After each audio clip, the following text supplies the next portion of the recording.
assistir às gerações que virão. Eu dizia ao pastor Henrique ontem, quando chegamos, que é um pensamento hoje, inclusive, de nossa Semadema, Secretaria de Missões do Estado, dirigida aí pelo nosso digno pastor Francisco Assis, e fazemos parte do Conselho de Missões da nossa Semadema, e tivemos uma reunião recente, e nessa reunião tratava-se sobre ideias como estas, de promovermos ações preparatórias e de despertamento para a igreja atual, tendo em vista assistir o trabalho do Senhor melhor nestes dias e muito mais preparando gente para gerações futuras. Então estamos caminhando para cumprir o nosso ministério. Quando eu digo estamos caminhando, que é uma tendência natural. Eu, pastor Henrique, ainda que sejamos bem novos ainda, mas a tendência é caminharmos para daqui mais um tempo terem outros que vão chegando, e esses que vão chegando precisam ter ideia da dimensão da obra e da importância dessa obra. Por isso eu fico muito feliz, estou muito feliz de poder estar participando deste trabalho aqui e podendo também, de alguma forma, contribuir com o reino de Deus a partir desta cidade e desta igreja. E esperamos em Deus que a nossa vinda em dar a nossa parcela de contribuição neste primeiro simpósio de missões possa ser significante e significativo na obra de Deus, no reino de Deus. Eu combinei aqui com o Marcos, pastor Henrique. O pastor Henrique nos falou que hoje seria uma tarde. Existem muitas ideias que nós realizamos em São Luís que não se aplicará aqui em Porto Rio, e vice-versa, coisas que vocês podem fazer aqui que não vai dar certo lá em São Luís. Isso é normal no trabalho de Deus, mas o mundo das ideias nos leva a pensar em viabilizar alguma coisa que possa engrandecer o nome de Jesus nas nossas ações. Eu costumo sempre ter como base inicial o texto áureo da Bíblia para os pentecostais, Atos 1 e 8. É o texto áureo dos crentes pentecostais.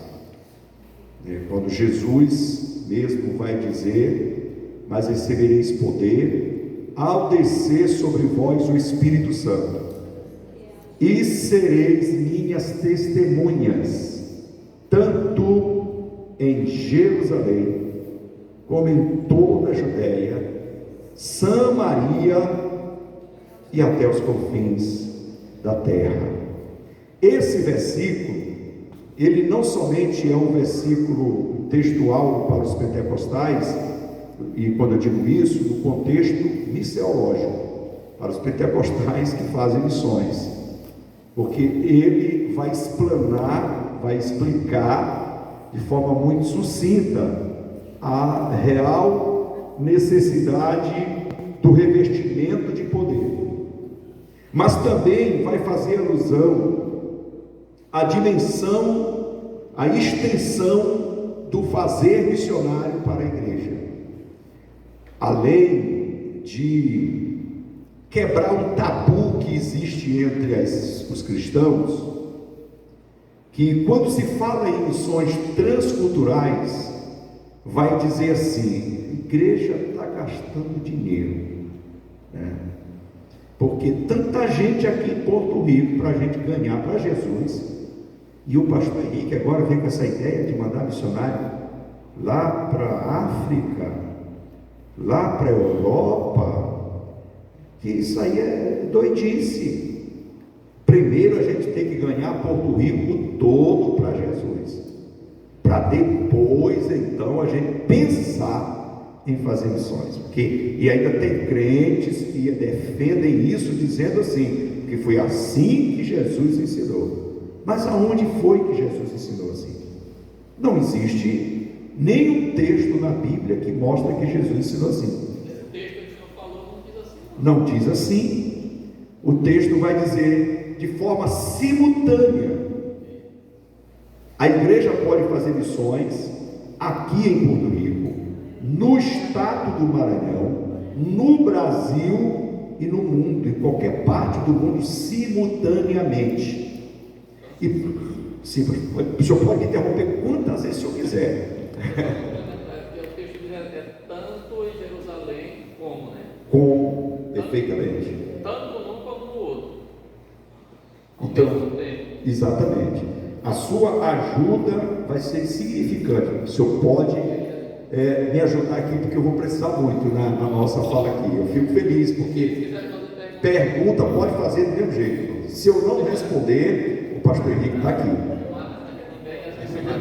Não, gente, é por isso assim que a gente botou isso assim, mais sala de aula, pedagógica, para a gente aprender, perguntar. Porque você no culto como de ontem é difícil você sair de lá e lá na tribuna perguntar para o pastor. Pastor, eu não entendi, isso assim, eu queria que o senhor explicasse. E aqui não, aqui a gente pode perguntar, tá bom? Sala de aula. Mas se você também destrinchar e quiser falar em línguas estranhas, sapatear também, fica à vontade. Muito bem. Esse versículo, Atos 1:8, ele para mim ele tem uma importância singular pelo fazer missionário da igreja, que pela graça de Deus eu faço parte, eu sou membro e também sou pastor auxiliar há 24 anos. Eu tenho, por graça de Deus, 44 anos de fé. Aceitei ao meu Jesus aos 6 anos de idade e desde então mantive-me nos caminhos do Senhor, fiel a Deus, e sirvo ao Senhor no ministério propriamente dito há aproximadamente 35 anos com ações na igreja, trabalho de mocidade, tudo que você pensar em cargo na igreja eu fui passando, né? Fui chegando e fui fazendo alguma coisa para Deus. Então, a igreja em que eu sirvo ao Senhor, ela faz missões na perspectiva de Atos 1:8.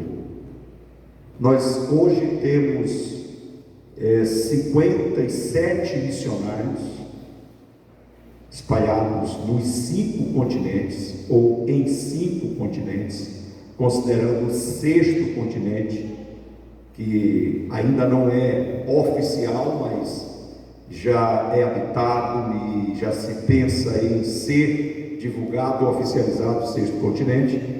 Mas nós estamos em 5 continentes e temos missionários em 15 países, incluindo neste o Brasil.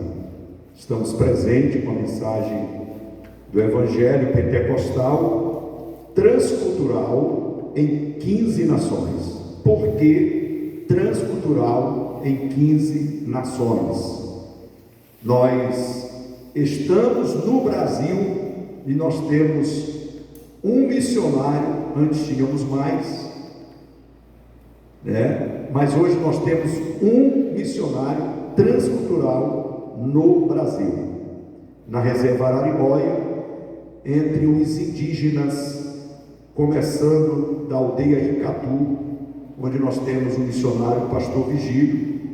A reserva foi, uma parte da reserva Araribóia foi desmembrada e tornou-se uma área pastoral, uma área missionária, entregue à Semadema, e a Semadema, então, em parceria com a igreja de São Luís, nós enviamos o pastor Vigílio, que faz um trabalho excelente e gigantesco entre os indígenas na reserva Araribóia. Então, está em um trabalho missionário, como o caso de estar entre os indígenas, é um trabalho transcultural. é missões transcultural. Nós estamos com missões transcultural no Brasil e missões transcultural além fronteira, que envolve as 14 nações onde nós estamos com os nossos missionários, na Europa, na Ásia, na Oceania, na África e alguns países da América, da América. E temos em alguns países mais de um missionário, como é o caso de Bolívia. Nós temos na Bolívia 2 famílias de missionários, tínhamos 3 famílias, uma delas voltou agora de lá. Como é o caso de Portugal, temos 2 famílias de missionários. Espanha, Alemanha, temos 2 famílias de missionários também. Venezuela, nós temos 3 famílias de missionários brasileiros e temos uma família que adotamos lá em uma das cidades da Venezuela. Recentemente estivemos lá, desde novembro, estivemos lá dando posse juntamente com o pastor presidente, pastor Coutinho. Demos posse a uma família que adotamos de missionários, e com um testemunho muito bonito. E são essas coisas que nos motivam, pastor, a fazer missões, a ter um investimento que a gente tem com missões transculturais, que é um investimento muito alto. Quando a gente vai olhar para o investimento que se faz com missões transculturais, quando faz com missões transculturais, você vai dizer, nada, mas isso aí não pode, não existe isso é loucura, isso é loucura, investir tanto, o valor é alto, Mas quando você chega e encontra uma família em que foi alcançada por Jesus a partir dos nossos missionários, eles foram enviados para lá, eles ganharam esta família. Esse moço, ele era alcoólatra, escravo do inimigo, de Satanás, ao ponto de terem que trazê-lo dos pontos de bebedeiras, traziam em carro de mão, porque ele não aguentava. Ele tinha visões espirituais, o diabo se apresentava para ele de forma visível, mas Jesus alcançou através de um projeto da igreja, aqui uma igreja, porque quando se fala de missões transculturais, irmãos, e se olha igreja em São Luís para as demais igrejas do estado do Maranhão, todos nós somos conscientes de uma coisa: a igreja de São Luís é a maior igreja do estado, consequentemente é a igreja que tem uma receita financeira muito maior do que qualquer outra do estado. Mas quando você pega as igrejas de capitais, mesmo as capitais do Nordeste, São Luís, ela fica, como se diz assim, no final da fila, pela potencialidade financeira que muitas outras igrejas de capitais do Nordeste, do Norte e assim por diante têm. Mas esta igreja aqui, no Nordeste do Brasil, sendo o Maranhão um estado, se não o estado mais um dos, e talvez seja o estado mais pobre da federação, é uma igreja que mantém um projeto de missões desse tipo. E quando você chega lá, vê o cidadão se converteu e agora é indicado para ser o pastor da igreja. É algo tremendo, irmão. Isso aqui não tem dinheiro no mundo que pague isso. Não existe dinheiro que pague isso. E aí eu tive que voltar agora em fevereiro à Venezuela. Tivemos que voltar, fui com minha esposa, o Marcos também nos acompanhou. E eu fui dar posse ao missionário em uma outra cidade, missionário que levamos de São Luís. Aproveitei, porque como a viagem para lá se vai quinta e só volta quinta, porque só tem voo uma vez por semana. Então nós fomos quinta, vamos visitar as igrejas, e fomos visitar os irmãos nas cidades, um pouco distante. E quando chegamos lá, eu vi aquela igreja animada, o pastor, esse pastor à frente animado. E quando eu voltei, eu disse para o pastor Coutinho, eu disse: pastor, eu vi uma das principais qualidades de um pastor na vida do obreiro: a hospitalidade. Então isso não tem dinheiro que pague, não tem. A igreja faz missões nesses 14 países e o 15º com o Brasil, mas a igreja não deixou de fazer o que Atos 1:8 diz. Ela não abandonou Jerusalém. A igreja continua, porque existem igrejas que realmente deixam de fazer o dever de casa e começam a ter uma visão só macro, uma visão fora, e a cidade fica descoberta. Mas a Igreja Assembleia de Deus em São Luís, ela analisou por esse ano. Eu assumi a Secretaria de Missões no princípio do ano retrasado.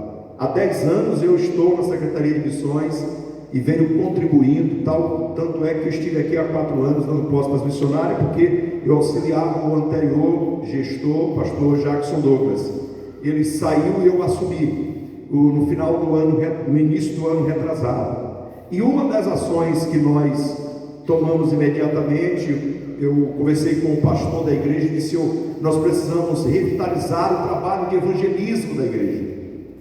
Então, nós formamos as nossas equipes, compostas primeiramente de um conselho de missões, e esse conselho de missões é composto de pastores, são 9 pastores, e a partir do conselho de missões nós formamos a equipe dos promotores, revitalizamos os promotores de polo, porque a igreja de São Luís tem hoje estará sendo inaugurada a área de número 133, hoje à noite. Ontem foi inaugurada a de número 132 e hoje será inaugurada de número 133. Então são 133 áreas de trabalhos pastorais, hoje dividido em 9 polos, regiões em que há um agrupamento de áreas que ficam naquela região. Então nós temos promotor de missões em aquele polo, temos os promotores de área, temos os promotores de congregações, e cada um deles tem a sua equipe, e a partir disso nós montamos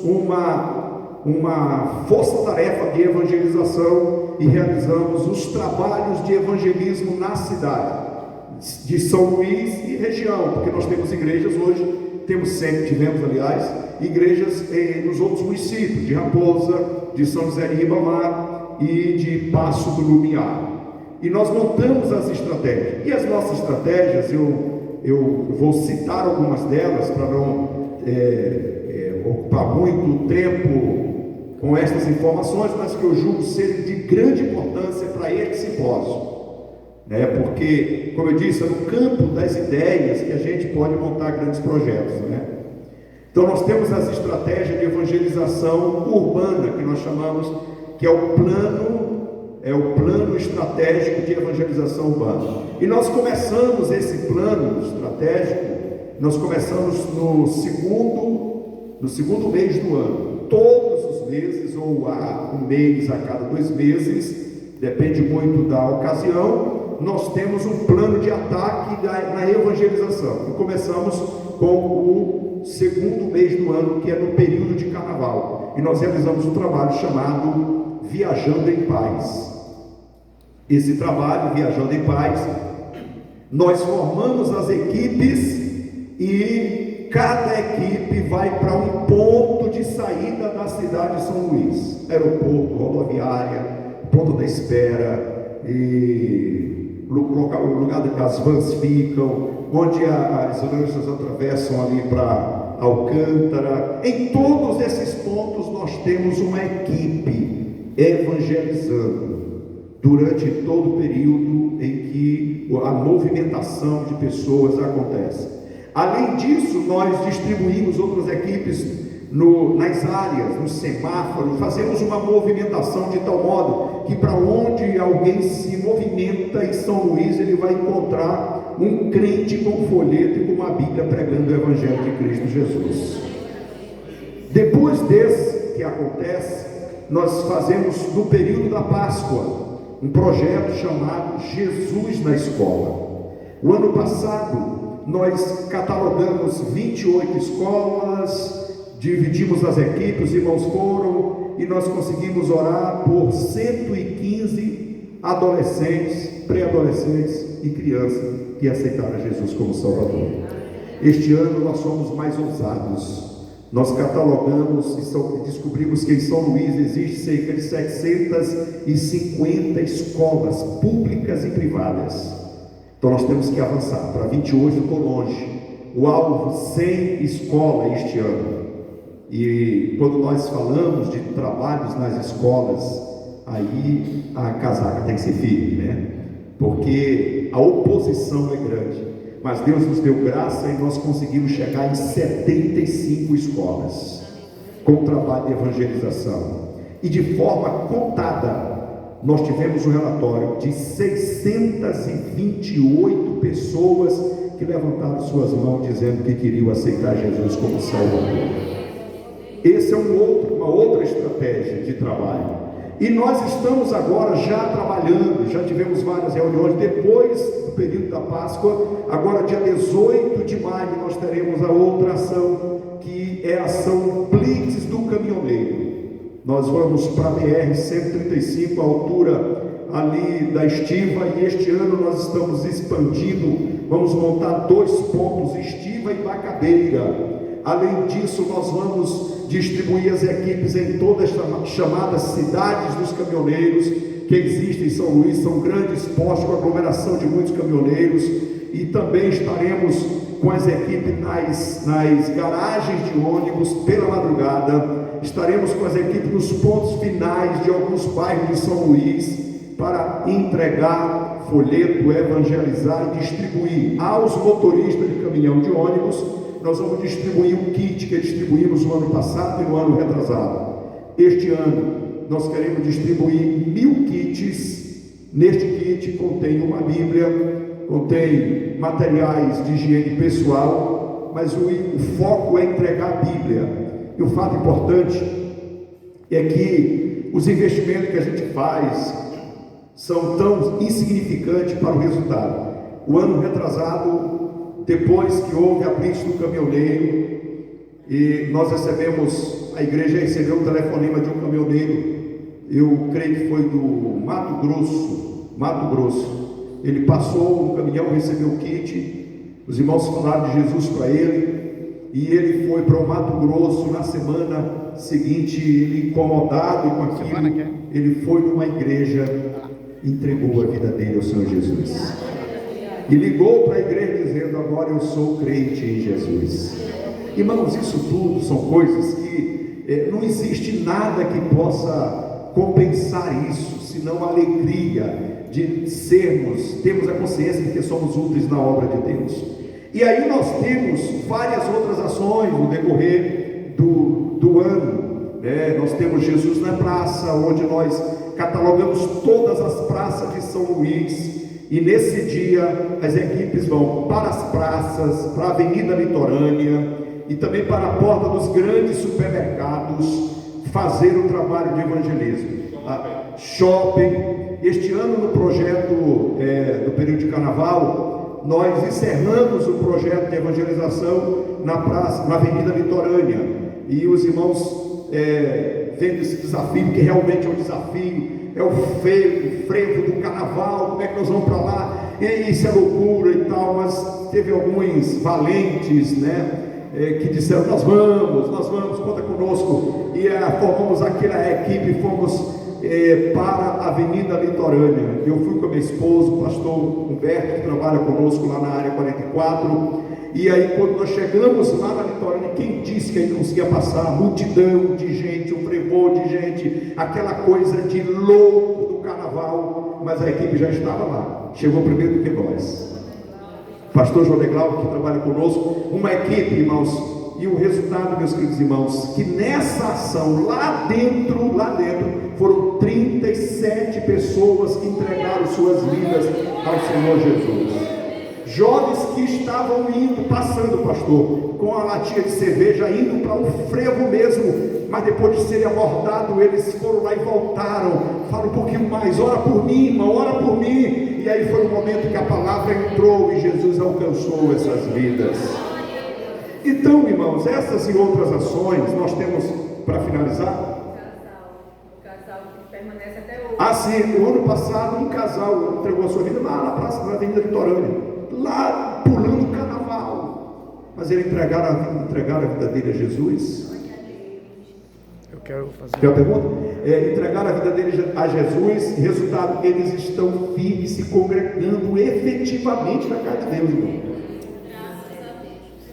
Assim, primeiro saber de Vossa Excelência se o senhor é secretário de missões do CEADEMA ou só de São Luís? Só de São Luís. Ah, tá. E o secretário de missões do CEADEMA? O senhor, quem é? Pastor Francisco. O senhor sabe dizer alguma coisa sobre essas ações para o Maranhão? Sim, sim. Assim, é claro que você não seria a pessoa ideal para responder, né? Porque aí, né? Mas como o senhor está mostrando aí as ações local, né? Jerusalém, São Luís, né? Várias ações. Então, assim, a gente faz parte do CEADEMA e, nesse sentido, a gente precisa saber das ações, no caso do CEADEMA em si, o secretário do CEADEMA, de missões, as ações, né, conjunta com as igrejas, que, assim, a gente, ao longo do tempo que eu tenho visto, eu não sei se o CEADEMA, junto com a Secretaria de Missões de lá, já veio em Porto Rico, ou Mirizal, o Cedral, o Cururupu, junto com a equipe. Eu não sei como é que funciona esse negócio aí, entendeu? Como é que funciona esse negócio. Se é só Codó, Bacabal, Imperatriz, assim. Então, eu preciso entender um pouco o trabalho do CEADEMA. Lógico, as ações dentro de São Luís está sendo feita uma cobertura conforme o relato de Vossa Excelência. Agora, eu quero saber, né, assim, São Luís, por exemplo, vocês disseram que vocês têm 14 missionários transculturais, né? E outras culturas diferentes da nossa, logicamente. E também fazendo aqui outro questionamento, né? Isso de São Luís, né? São Luís mandou 14, não foi? São Luís ou foi o estado do Maranhão, CEADEMA? Aqui é São Luís. São Luís, exato. Não é CEADEMA ainda, né? Não, CEADEMA deve ter... CEADEMA tem as ações dela. Isso, exatamente, ok. Bem, assim, uma curiosidade, na verdade, dessa vez. Então, só São Luís, digamos, né? Tem 14, né? E já abrangendo a CGADB, digamos que São Luís já representa o Maranhão, digamos assim, né? Digamos assim. A gente sabe que deve ter mais, né? De repente, Imperatriz deve ter 2, 3, que mandou também. Mas no total, CGADB, cada estado, por exemplo, se você mandou um para Portugal, São Luís, por exemplo, o estado de São Paulo, também deve ter 2 ou 3 lá no mesmo, pode acontecer isso? Ou há essa conexão? Não existe essa conexão. Não existe. Pode acontecer de nós estarmos em um país onde tenha 10, 20 ou 30 missionários diferentes de outras regiões. Eles lá se conectam, quando chegam no país, há uma conexão entre eles conseguem manter contato, mas nós não temos. Na verdade, nem da CEADEMA, nós temos um alinhamento. Digamos, nós fazemos parte do fórum que acontece o Fórum de Missões do Nordeste, que vai acontecer agora no mês de junho, né? E nós, todas as edições, nós estamos participando. E o que acontece? Pela dimensão do trabalho da igreja em São Luís, o pastor Francisco resolveu dividir o tempo que é cabível a CEMADEMA dividir com São Luís. Então, cada estado ou convenção tem no Fórum de Missões, por exemplo, 15 minutos para exposição de eventos de trabalho, de ações. Então, o pastor Francisco, ele divide conosco, metade, nós pela dimensão do trabalho. É a única igreja que apresenta. A única igreja no Nordeste que apresenta por conta da dimensão do trabalho. Mas eu sugeri ao pastor Francisco, inclusive, que é o pastor Francisco, ele fizesse um alinhamento. Porque nós temos muita coisa, irmão. Tem muita coisa. O estado do Maranhão, nós temos igrejas. Eu estou falando de São Luís porque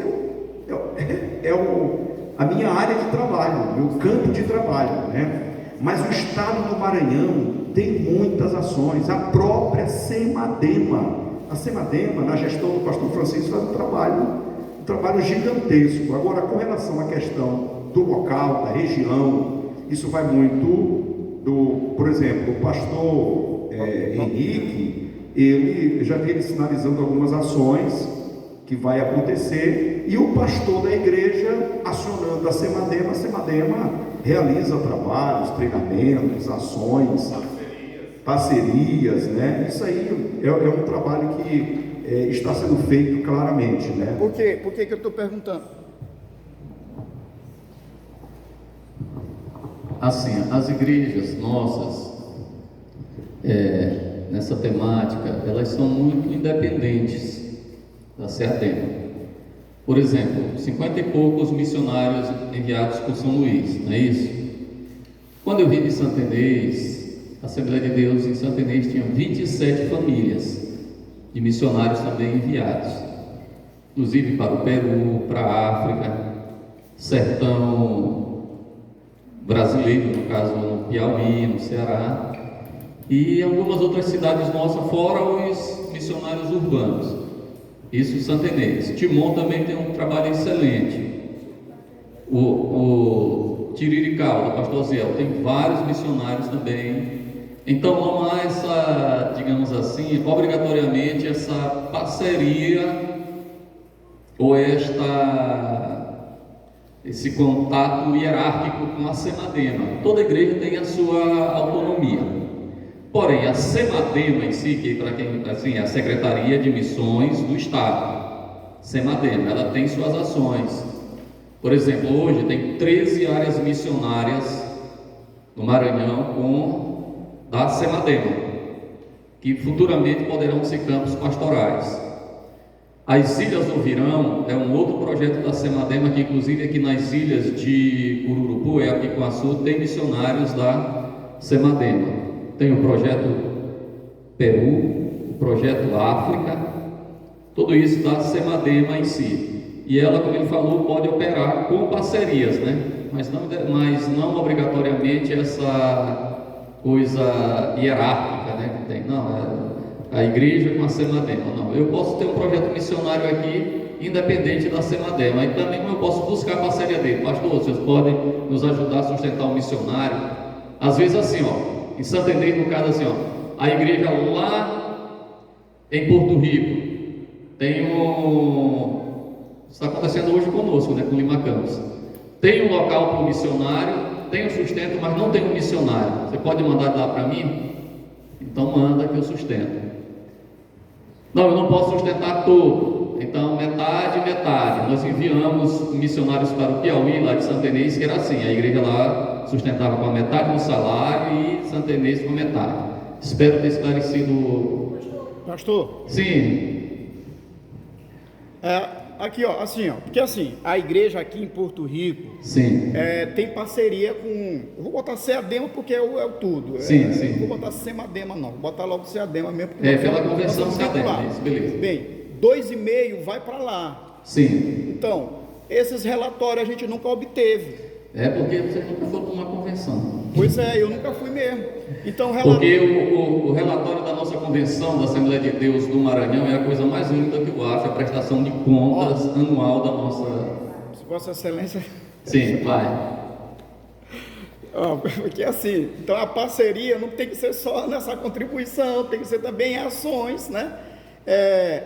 Sim, eu não diria que realmente Porto Rico é pequeno e a gente pode realmente ir por aqui tudinho, né? Sim. Eu não estou dizendo isso, mas, por exemplo, Cateal vai precisar de um missionário, vai ser acionado um dinheiro do Semadema, ou então é a igreja que vai ter que arcar, dependendo da situação. A gente tem a situação das duas Zezés aí, Sim. que é uma coisa à parte.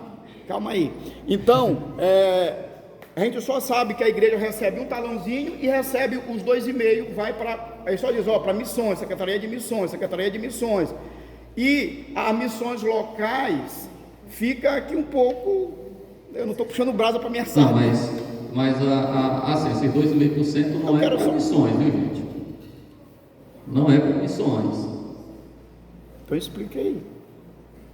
é para o caixa da igreja para sustentar os pastores e viúvas de pastores e algumas outras ações da SEADEMA, não especificamente missões. Não especificamente. Não, mas tem dois relatórios, não sei se você prestou atenção. Tem um, não tem, gente? Um dia é de missões. Olha, irmão, sempre a gente aprendeu aqui assim. Eu não sei.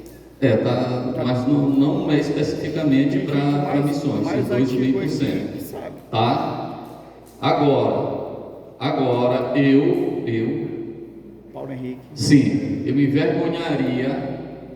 Campo de Porto Rico está pedindo missionários do porte do nosso campo para a gente custear, para eles custearem para nós. Se vier como veio a irmã, as duas Marias que vieram custear pela Semana 10, tudo bem, a gente recebe. Agora eu não tenho cara, uma igreja de 72 anos, com o porte que nós temos, e passou 6 meses sem um dirigente lá em Rabeca, porque teve um homem aqui que se propusesse sair procurando, e nós, como sustento desse obreiro, aí nós tivemos que trazer de fora. E alguém disse para mim uma vez: os daqui não quiseram. Procurei, os daqui não quiseram. É mistério que eu estou falando, irmãos? Não, verdade. Muito bem. O senhor está gravando aí? Que sem a presença do Evangelho de Cristo Jesus, a partir de onde? A partir desta igreja aqui, a partir desse povo que aqui está, que Jesus mobilize vocês, que o que acontece hoje em São Luís, este ano nós tivemos uma ideia que nós vamos fazer agora no mês de novembro, se Deus quiser. Nós vamos fazer o projeto, realizar um projeto São Luís Te Quero Salva. Nós vamos arregimentar um grupo muito grande de crentes. Vamos invadir a Praça Deodoro, a Rua Grande e aquele mundaréu de comércio, com crente, com Bíblia, com harpa, com faixa, com folheto, com a palavra, com a mensagem, cheio do poder de Deus, para dizer que Jesus é o Senhor de São Luís, do Maranhão, do Brasil e do mundo. Que este sentimento paire verdadeiramente em nossos corações e que nós nos tornemos discípulos de Jesus com o propósito de cumprir a mensagem de Deus. Deus abençoe. Obrigado, meu pastor, em nome de Jesus.